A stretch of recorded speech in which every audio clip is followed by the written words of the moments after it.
Hello, my Earthians, it's Chris here, aka Super John Bombo, and today we're going to talk about the cards you should have in your deck. The 5 best cards in the game.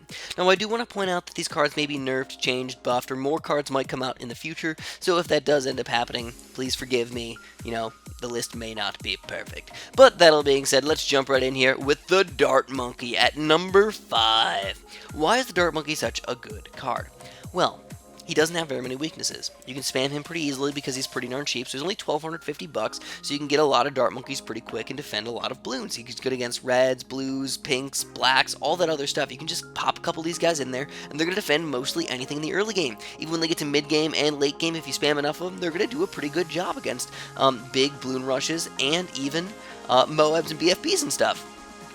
And also, he does have a 20 Zebra Rush that you can send out against your opponent. Not something that's usually going to kill them, but sometimes you can bait out the battle energy or cause some issues for him. Number 4. Now, this is one that I wasn't planning on putting on here, but I decided to do it. The 2-3 Ninja. He's really good against grouped balloons. He stuns the balloons, gives you more time to pop everything. He's good against camos, pops camo lead. So he's just an all-around good tower to have. And when you use battle energy, he's even better.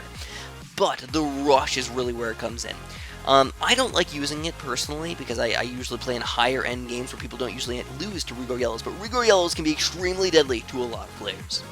Number 3, we've got the Glaive Lord. So this is one of those ones where I really have to say that the defensive portion of this card is definitely much better than the offensive portion, but I like to have him in my deck because I normally don't have that many camo balloons in my deck, so it's really nice to have at least one balloon or one card with camo balloons where you can defeat your opponent if they don't have any camo detection, and this is one of them. So the Glaive Lord is an amazing popping power tower card.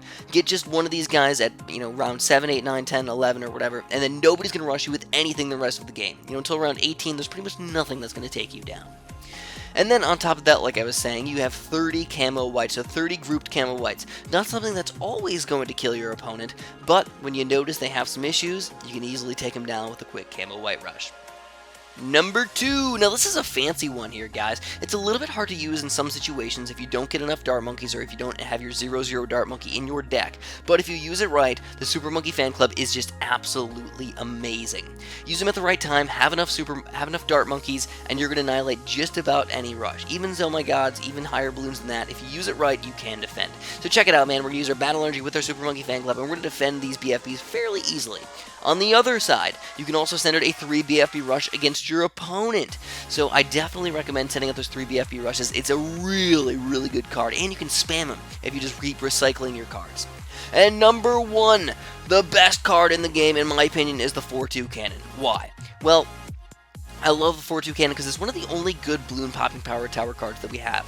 There's not that many cards that are good against balloons. And you can spam quite a few of these guys and pop just about infinite amount of balloons. So I really, really like the 4-2 Cannon by itself, but it also has another card with it. It's the 12 Regrow Rainbows. A very, very nice rush on round 13. So you can check out this nice little rush right here that I send out against my opponent with the Regrow Rainbows. Pretty much almost impossible to stop, to be honest. But if you guys enjoyed this video, make sure you press the like button for me. I'd really appreciate that. I spent a lot of time on these videos, a lot of time editing, and a lot of time recording. Thanks for watching, and have a super duper delicious day.